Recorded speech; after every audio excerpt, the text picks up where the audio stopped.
New York and Philadelphia, we shutting down like 60. DC, Baltimore, Houston. What's going on with the closing of all these public schools? But at the same time, you see more and more charter schools. Let me explain to what's happening in case you ain't paying attention. Public school is on its way out. They're killing it. In about 30 years, there will be no public school. There will be religious school, there will be private school, and there will be the charter schools. Now, the charter school's job is to take all the best kids from the public school. Once the charter schools take all the best kids from the public school, the only kids left are the ones who got behavior problems, learning problems, the ones that nobody wants to teach. So now the charter school took 500 kids away from the Boston Public School District. So they're going to use that as justification to do what? Close down 2 schools in Roxbury. So they open up a charter so they can close down the other schools and consolidate the students. So before it's all over, there will be no public school buildings left. And the only kids who will be in them will be the black boys that nobody want to teach. And they'll just teach them long enough until they decide to drop out, get arrested, or get killed. So when we want education for our black boys, we're going to have to build the schools ourselves. That's right. You have to stop trying to make middle-class white women teach black kids. It's not going to happen. It never has happened. Now, am I going to sit here and say that every white teacher in America doesn't want to teach our kids? I'm not going to say that. I know some excellent white teachers. I do. But I do know that the bulk of the ones I've met in the rich suburbs or the ghettos, whether it's public school, private school, charter school, or parochial school, carry the same racial biases outside the school into the school.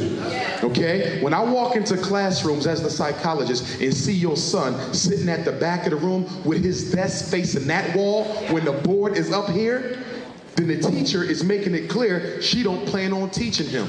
That's why you got so much ADHD, because the teachers don't want to be bothered. The only reason why they're in Roxbury anyway is because they couldn't get a job in the suburbs. And many of them come to the ghetto to teach because you know what? The federal government pays their loans back for teaching in the ghetto. So they come to the ghetto, teach for 5 years, get their student loans paid off, and then go back to the suburbs. And you know what the problem is? Black teachers do the same thing. I ain't got a problem with getting their loans paid off. But as soon as they get them paid off, what do? Black teachers, we run to the suburbs too. And the reason why the kids ain't learning is because the best teachers go to the best schools and the worst teachers go to the worst schools. And then they telling you that if the test scores don't go up, we're going to shut the school down. Well, look who you got teaching my son in the first place. The reason why the public schools are closing down is because they don't need black people in order for America to function anymore. We're done with in terms of being needed. So why do you have schools if you don't need black workers? You don't. So you shut the schools down and you build prisons. And that's exactly what they're doing. Building prisons. Internal concentration camps to warehouse black people that America no longer wants. The public school spends about $8,000 per child. Guess what? Once I say he got a learning disability, he gets $16,000. The special ed kids are worth twice as much as the regular kids. Did y'all hear that? The special ed children get twice as much money as the regular children. Special education is a hustle. Special education is a racket. Special education is a business. Now let's do the math. They in 2nd grade. They got 10 more years of school, right? So $8,000 times 10 is $80,000 extra on top of the regular money, right? So that's 80,000, 80,000, 80,000, 80,000, 80,000 times 4 is what? 360,000? 320,000 for 4 children. How about 400 children? Do y'all see how much money Boston is making off of this special ed thing? And that's why when you put your kids in special ed, they don't like to let them out. That's why they don't want to let them out. Because if I take her out of special ed, I lose the money that comes with her. If I take him out of special ed, I lose the money that comes with him. And you also need to know something else. In most states in America, special ed children no longer receive regular high school diplomas. I hope my special ed parents are listening to me right now. Your child being in special ed might prevent them from graduating with a high school diploma. So if they don't get a high school diploma, what do they give them, y'all? They have this new piece of paper called a certificate of completion. That means your child went to school for 12 years, but really didn't learn anything.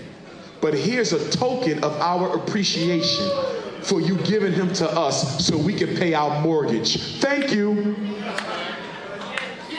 And that's why I want to build the Frederick Douglass and Marcus Garvey Pan-African Academy for our boys, and the Anna Douglas and Amy Jakes Academy for our young ladies. And there's no disrespect to the African-centered schools. I support them, I love them. Some of them do a good job. But in my professional opinion, I have yet to see a school that teaches our children what they need to know in order to take back control of the planet, not just the community. See, if your child is straight A's and B's at one of Boston's public schools, or even at one of Massachusetts' elite private schools, even the best educated black child is only taught to be an employee for white people. And I don't want her being nobody's employee, because employee is a synonym for slave. So there's what? 6 sciences that all black children need to be taught. What are they? In my school, they will be foundational. The first is agricultural and agronomical science. There is no culture without agriculture. What good is a law degree if you cannot sustain life by growing crop? What good is a doctorate degree if you cannot sustain life by growing a crop? If the Chinese stores closed up in Boston, and if the white man took his supermarkets out, and if Domino's Pizza disappeared, and if McDonald's took all that cancer food back to the plant, how would you feed your families? They could kill us with food because we don't understand the science of the soil. And now we got black women with tumors in their breast, black women with tumors in their brain, black men dying from prostate cancer. I was over in Nigeria, because you know in Nigeria they do eat meat in Nigeria. So I was talking to the Nigerian brothers. I said, y'all eat meat? They said, yeah, we eat meat. I said, y'all have prostate cancer? They said, there's almost no prostate cancer in Nigeria. Now, Nigeria is the darkest skinned nation in Africa, right? They eat meat. I'm not saying you should eat meat, but I'm just saying they don't get cancer for eating meat. But black men over here do. Do you know why? Because the food that you're eating, the way in which they grow it, okay? They put chemicals in that stuff, and those chemicals don't die after you fry the chicken. The hormones are still there, and the hormones come into you. And that's why we got 8 and 9 and 10-year-old sisters built like 25-year-old women, because the McDonald's chicken hormones is now in her. Okay? Okay, so you don't know who old, how old nobody is. You see? So what's the next science, y'all? Agricultural science. Then we're going to teach them political and military science.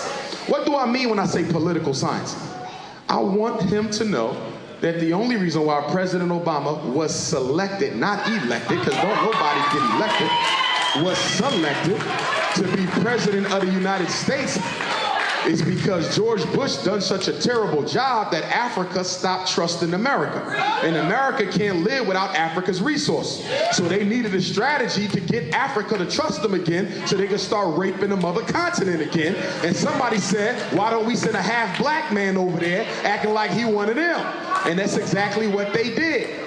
And now Africa has been thoroughly recolonized by America under Obama's AFRICOM program, which has put the United States military all throughout the continent.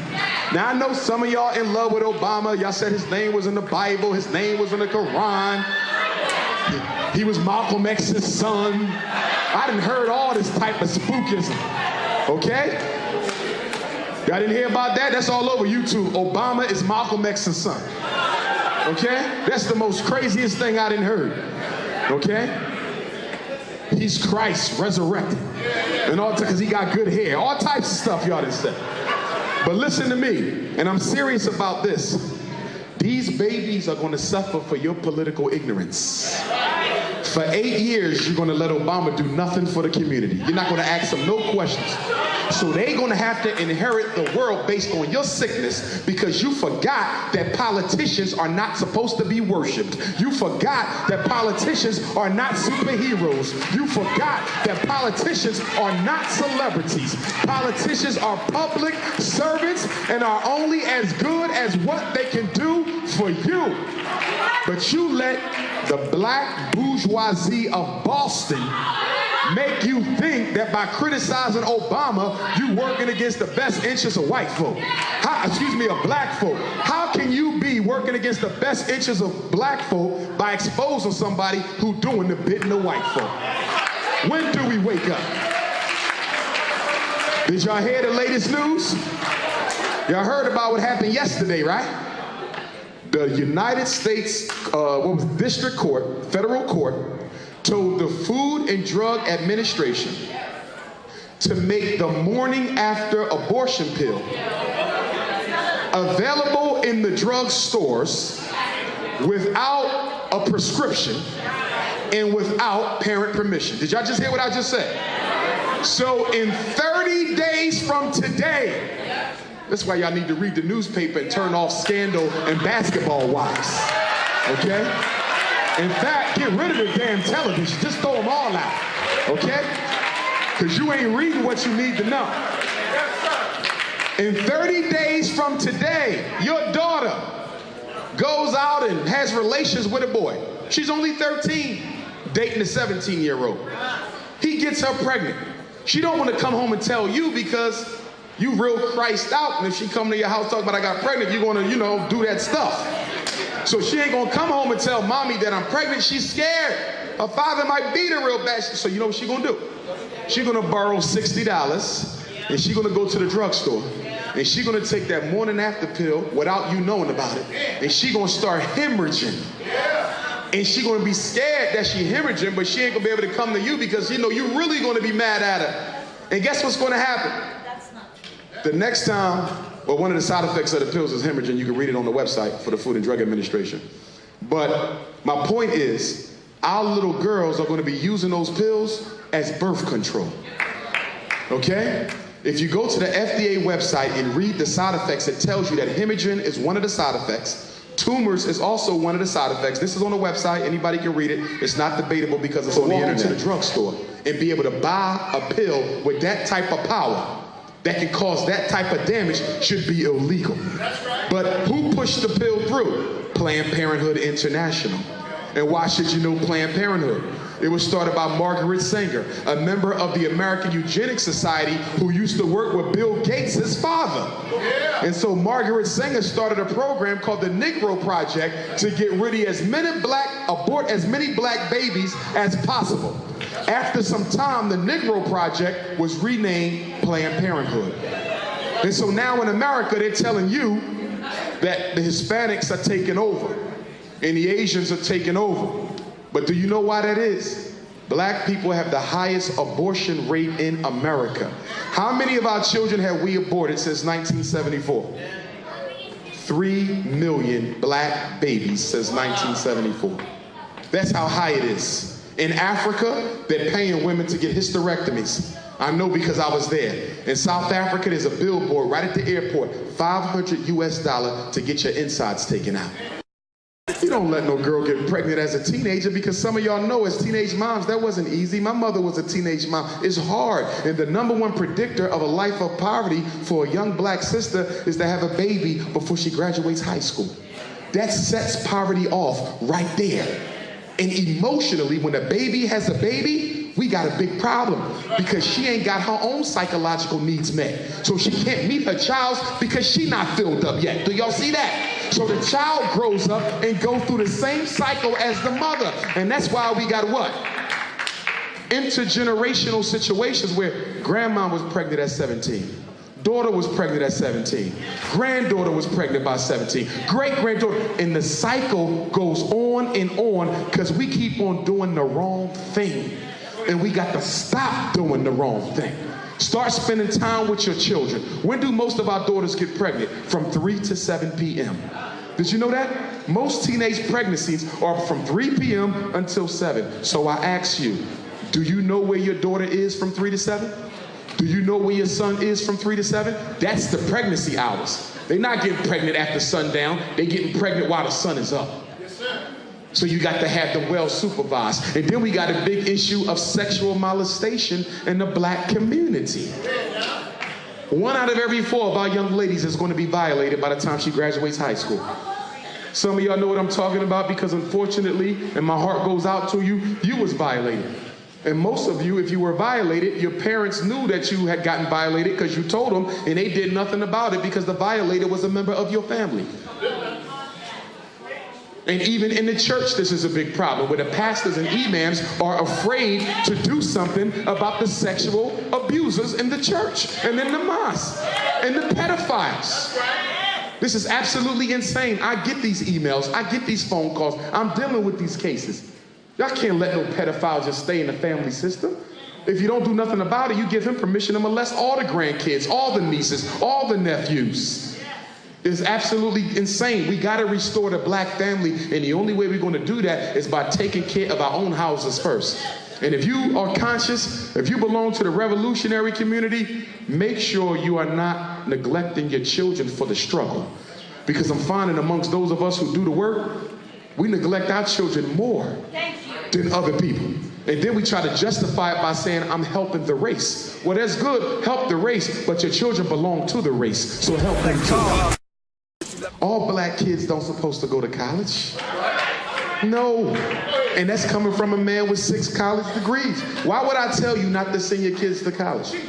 The only black children who should be going to college are the ones who you as parent has taught discipline to, so you know they're going to finish, want to be something that requires a college education, and is so committed to being that you know if you spend that money, it's going to be a good investment. But some of y'all sending kids to college who barely got out of high school. If you couldn't get them to class at 8 o'clock living in your house, how the hell he going to get to an 8 o'clock class at Boston University on his own with 2 feet of snow outside? It's not going to happen. So you send your son to college, he gets put on academic probation, you tell him to get his grades up, he put on academic probation again, and then the school sends him a letter and say you're dismissed. And then he comes back to your house after 2 years in college owing what? $40,000 in loans, $60,000 in loans, $80,000 in loans, and you got the nerve to be cursing him out when you should be cursing yourself out because you knew you did not raise a responsible, independent, hardworking black male. You raised a damn wimp. So you're the reason that you owe $60,000, not him. The reason black boys don't finish college ain't because they can't do the work. They don't have the discipline. When I was in college, when I was studying, you know what my classmates was doing? Playing basketball, chasing girls, watching TV, playing video games. They flunked out not because they couldn't do the work, but their parents never taught them discipline. They knew nothing about doing what they didn't want to do because it had to be done. That never happened in their house. See, ladies, y'all do a good job raising your daughters. Your daughters are strong, independent, straight A's and B's, after school job, captain of the cheerleading team, scholarships, and then Nickel Raheem on the couch. Pants sagging. Y'all let y'all kids get tattoos put on their face. How you gonna let a teenager get a tattoo put on his face? He definitely ain't getting no job looking like that. Your daughter got tattoos on her face, on their neck, on their ears, on their tongue. You don't let no child mess up their life like that. If they want to get tattoos after they get out of your house, that's their business. But you don't let them destroy their image in the public while they still living under your roof. But the problem with discipline is you cannot teach what you ain't got yourself. And so many of our children are growing up in homes where they're not taught self-control because mama ain't got it, daddy ain't got it. And the reason why we can't change disruptive behavior is because we ain't committed enough to changing it. So what we do is we send our kids to the psychiatrist and get them some Ritalin, some Adderall, some Strattera, some Cycler, some Vyvanse. And according to the Drug Enforcement Agency of America, Ritalin and Concerta and Adderall are Schedule B drugs, which means they're just as addictive as cocaine and opium. And many of us are giving this to our sons for breakfast and lunch and for dinner. So they take one drug for being too hyper, they take another drug for being too angry, and they take another drug for not being able to pay attention. And the drugs make the behavior worse. I'm telling you that you don't need any drugs to change your child's misbehavior. See, here's the problem with us as parents. Sometimes we like to cheat. And what I mean by cheating is when the babies are growing up at this age, we kind of let them do what they want for a while. And then when they get a little bit bigger, like 11 and 12, now you want to try to start practicing discipline when they don't know nothing about that because you never did that. You see? So what you got to do is understand that you can never take a time out from being a parent. You might take a break for a couple hours. You might spend a day by yourself, but you got to raise them kids all the way to the finish line, because if you don't teach a black boy discipline, you are helping the system of white supremacy destroy his life. And so for my mothers, and I love my mothers, but I got an issue with y'all sometimes. The single parent moms doing the best y'all can to raise them boys, I commend you for that. But I need you to understand something. By giving him all them breaks, by giving him all them warnings, by pleading with your son and begging with your son and debating with your son, you are turning him into a wimp. You have to be consistent, mothers, and you have to stop making excuses for why you don't have discipline in your house. Well, his father's in jail. We grew up poor. His daddy died. He had it hard. Well, he's going to have it a whole lot harder once white supremacy get to him, because you're not teaching him self-responsibility. Listen to me. Mothers, hear me well. You don't give warnings to your children when they misbehave. You give consequences. You don't give warnings. Now let me tell you why y'all like to give warnings. You know why you give warnings? Because you're too lazy to give a consequence. Is everybody with me? That's why you give a warning. Mothers ask me what? They say, well, Dr. Umar, can you explain something to me? When I ask him to do something, he don't do it. But when his father tells him to do it, he jumps. Is it because his father's a man and I'm a woman? Nope. His father's consistent and you are not. When the father say do it, it must get done because there won't be a second request. When you say do it, there's a second request, a third request, a fourth request, a fifth request, and he know he ain't got to jump until you really get upset. Whereas us, we're less likely to plead with our kids. And that's why God created the world where every child to have a mother and a father, because the mother is there to be the nurturer and the emotional supporter, and the father is there to hold the structure and give the discipline. But when you're raising children by yourself, you got to do both, and it ain't fair. And you won't get it perfect, moms, but I need y'all to do a little bit better than what you're doing, because when he grows up and he's irresponsible and he goes into some lady's life and messes her life up, then you want to say he's just like his father. Well, time out. He never knew his father. He just like his mother. You made him into that man. See, there's three types of parents. There's three types of parents in this audience. Every last one of us is one of three. There are passive parents, there are aggressive parents, and there are balanced. Let me talk about passive parents. These parents love their children, love them. They give them everything that they want. Whatever they want for their birthday, whatever they want for Christmas.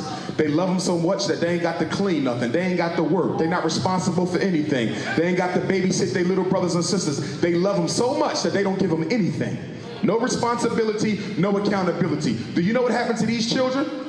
They grow up spoiled, irresponsible, in and out of jail, dropping out of school, only go to school to play basketball or football, talk back to their mothers, curse them out, because you never taught them self-respect and how to respect you. Show me the type of parent you are, and I'll tell you what your children will be in 20 years. We don't have to wait. I can tell you now. There's no homework in your house. I can tell you now. Your children don't go to the library. I can tell you now what they're going to be in 20 years. We ain't got to wait. There's no consequences when they mess up in your house. We ain't got to wait. You don't spend time with your children because you know we got better things to do in the black community. The difference between raising kids in our community and raising kids in Africa is that back home, the children are the center of the community. Whereas here, our children are a burden. As soon as we pop them out, we find them a babysitter. And we don't even want to breastfeed our babies either. We want to give them Similac and Isomil. And let me tell you about the Similac for those of y'all who don't know. Similac is made by Abbott Laboratories. That's the same company that makes Depakote. In other words, Similac is made by the brain drug companies. And this is what you give it to your baby. And that's why when you feed them the Similac, they never get full. They never get hungry because Similac is not food. It's not nurturance. It is a drug. Similac is kitty crack. You see? So now let's go over to the other side. Now we're going to talk about the aggressive parents. Aggressive parents tend to be fathers, right? Aggressive parents, they're consistent, they're disciplined, they're on their job. Their children grow up to be doctors and lawyers and businessmen, very successful on the outside. But in the inside, children who are raised by aggressive parents be some of the biggest secret alcoholics, cigarette smokers, drug addicts, sex fiends, shopaholics, and all types of other problems. Do you want to know why? Because in their house, they were only loved for what they could achieve, not for who they were. So fathers, we do a good job with our kids externally, but you got to make sure you hug your son. Because if you don't give that little boy enough hugs, if he don't feel his father's love enough, if he don't